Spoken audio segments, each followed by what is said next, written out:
শ্ৰীমন্ত শংকৰ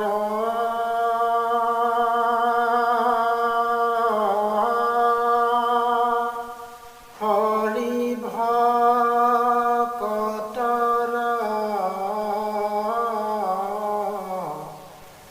জানা যেন কল্পতৰু তাহান্ত বিনাহি নাহি নাহি নাহি আমাৰা পৰম গুৰু ৰাম আমাৰা পৰম নমস্কাৰ সকলোকে সুপ্ৰভাত জনাই আৰম্ভ কৰিবলৈ লৈছোঁ শ্ৰীমদ ভগৱতৰ প্ৰথম স্কন্ধৰ নৱম আৰু দশম অধ্যায় পাঠক সাংগৰ শইকীয়াৰ কণ্ঠেৰে। নৱম অধ্যায় কুন্তীৰ দ্বাৰা কৃষ্ণ স্তুতি। হে ৰাম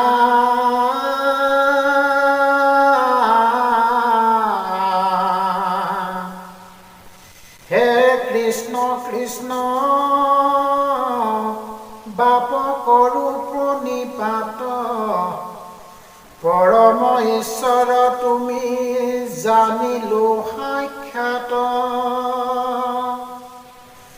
দৈৱকী নন্দন নন্দ কুমাৰ গোবিন্দ নমো নমো মুকুন্দ ৰণ অৰবিন্দ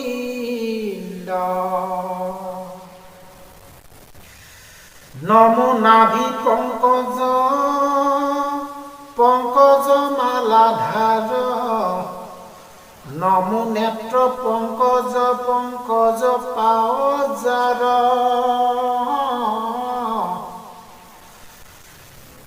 নমো ভকতৰ চিত্তবৃত্ত অধিষ্ঠাতা দুৰ্গতি তাৰক মূৰ তুমি পিতা মাতা বিষ বগ্নি ৰাক্ষস দুৰ্ঘৰ বনবাস আজি অস্থামাৰ অষ্টত যাওঁ নাশ নানা বিপদত পুত্ৰ সমে আশা ৰাখি শতকে শিশুক যেন ঢাকি থাকে পাখি কেৱলে ৰাখিলা মাত্ৰ সিটো দৈৱকীক জানিলো মোতেহে স্নেহ মাতৃটো অধিক হেহি হেহি আপদ আমাৰ অভিমত তোমাক দেখিবে পাওঁ যিটো আপদ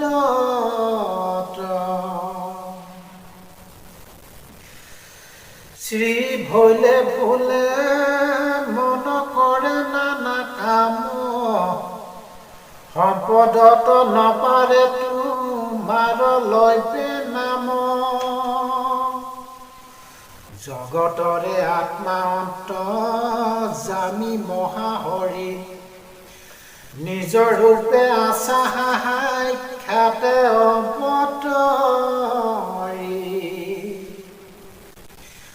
কেহু বোলে বংশ নিষ্ঠাৰ ৰিবা যাদৱৰ কেহু বোলে কীৰ্তি বহাই বাহা পাণ্ডৱৰ কেহু বোলে ভূমি ভাৰ হৰি বাক প্ৰতি কয় নানা হেতু যাৰ যেন লয় মতি কাম্য কৰ্ম কৰি মৰে যত মোৰ মতি ভৈলা হাবে কত তাংক নিষ্ঠাৰিপে প্ৰতি অনন্ত চৰিত্ৰ কথা কৰিব প্ৰচাৰ শ্ৰৱণ কীৰ্তন কৰি কৰো সংহাৰ।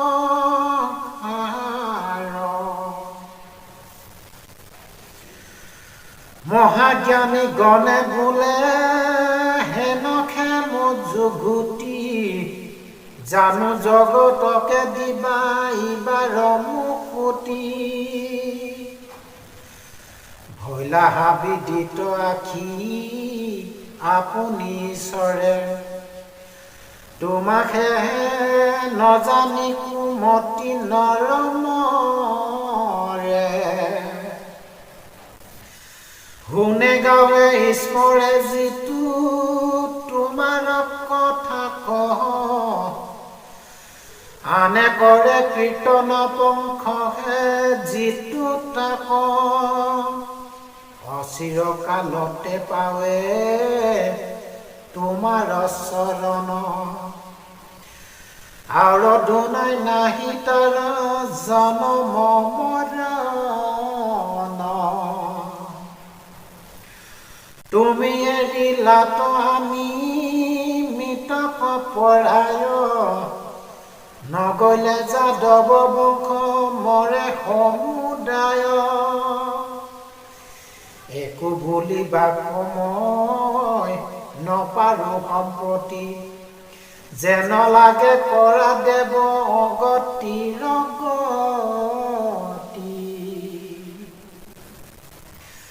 তোমাক দেখিবে নপাওঁ ইহে মোৰ খেদ, যাদৱ পাণ্ডৱ বংশে কৰা স্নেহ ছেদ।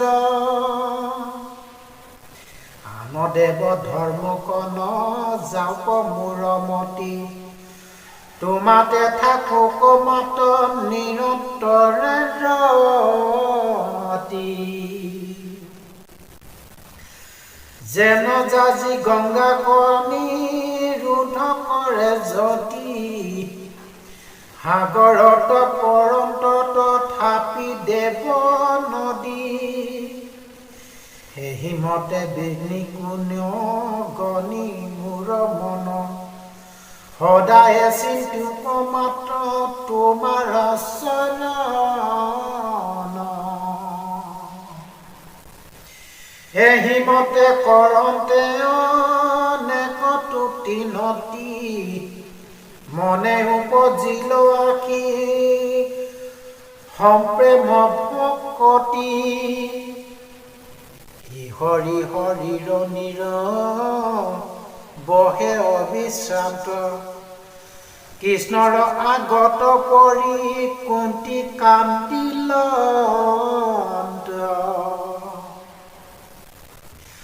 পৰম ভকতি দেখি জগত নিবাস,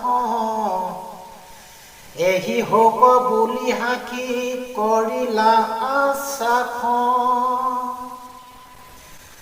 নযায় দ্বাৰা দ্বাৰ কাষ, বুলি পালতিলা হৰি, দুনাই গৃহ পখিলা কুন্তিক আগ কৰি।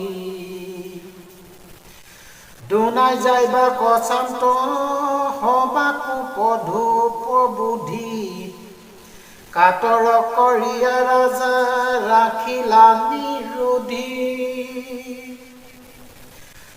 সাত আঠ ২ অধ্যায়ৰ কথা গৈলা, ভীষ্ম মুখ উৎসৱ কহিবে হোতে লয়লা। হৰি ৰাম ৰাম। দশম অধ্যায় ভীষ্মৰ মুখ্য উৎসৱ বৰ্ণন।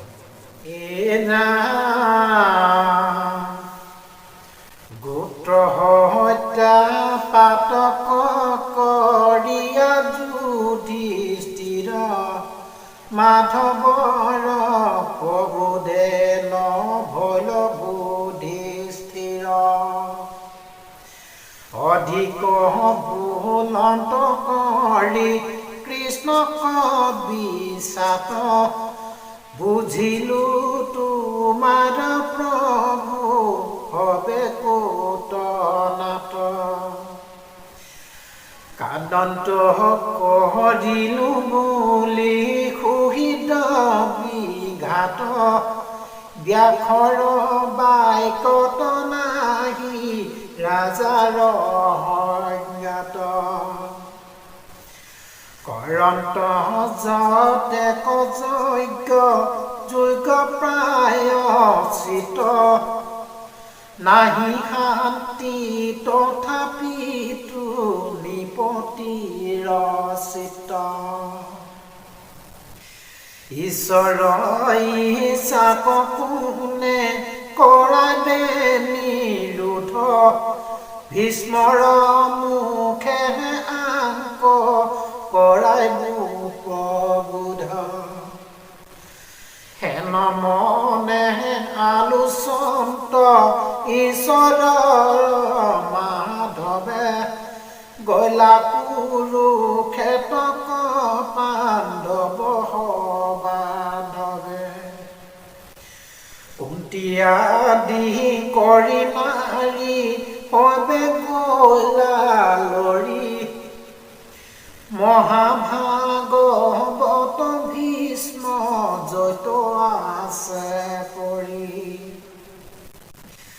দেখিলা ভীষ্ম কহৰ সজাত আচতে যেন পুৰন্দৰ পাত হল স্বৰ্গ হন্তে যত দেৱ ঋষি ৰাজ ঋষি ঋষি নাৰদ প্ৰমুখ্যে তৈতে মিলিলা হৰিষি ব্যাঘ্ৰ বশিষ্ঠ প্ৰমুখ্যে ঋষি ৰাজ ভীষ্মৰ আগত বহি পাতিলা সমাজ সবাকো কৰিলা পূজা যাক যেন বিধি কৃষ্ণক দেখিয়া যেন পাইলা নৱনিধি সাদৰে আগত আনি বখাইলা আসনে পাদ্য অক্ষ ধূপ দীপ দিলা হবে মানে ভীষ্মৰ অৱস্থা দেখি অনুত মুখে কাষতে আচন্ত পাঁচো ভাই মহাদুখে কুন্তি সত্যৱতী আদি কান্দে মাৰি গলে দেখিয়া ভীষ্মৰ মৰ্ম চৰি গলা মনে লুটকে চঞ্চল আখি আতি অনুৰাগে বুলিলা সবাকো বাক্য ভীষ্ম মহাভাগে পৰম ধৰ্মিষ্ঠ পাঁচো কৃষ্ণ সন্মুখ ইহে মহাকষ্ট তেৰা হবে পাইলা দুখ আমাৰ কুন্তি তোমাকে কৰো খেদ পাণ্ডুৰ মৰণে দুখ পাইলা হি পাঞ্চ পুতলয়া কৰিলা বিদেশ দুষ্ট ধীত ৰাস্তে নিদিলে ককুন ক্লেশ জানো নাহি ইটো দুখ লিখিত তোমাৰ কালে ঘটাইলে কি ইখব ঈশ্বৰ কালে খেহৰে জগতৰ আয়ু সংসাৰত ভ্ৰমাৱেনে গগজে নবায়ু ধন জন যব কিলেকে কৰে চন কালক তৰিবে তৰ্কিবে হেন নাহিয়ে কুজন হাতীয় ঘটন কুঘটাৱে কালে আমি পৰম আশ্চৰ্যইখে শুনা হবে টানি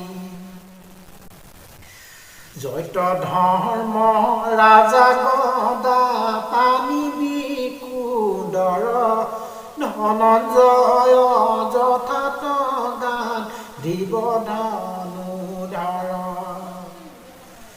পৰম হৃদ কৃষ্ণ জৈত সবাহত দেখিও আশ্চৰ্য কিনো তথাতে আপদ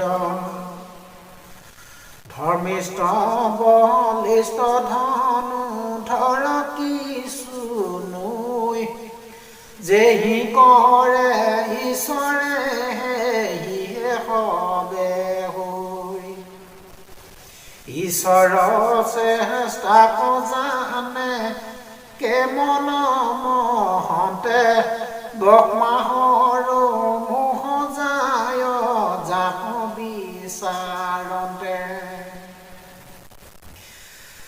চিনাই বেলা গিলা ভীষ্মে মেলিয়া অংগুলি এহেঁতে ঈশ্বৰ কৃষ্ণ কলোৱা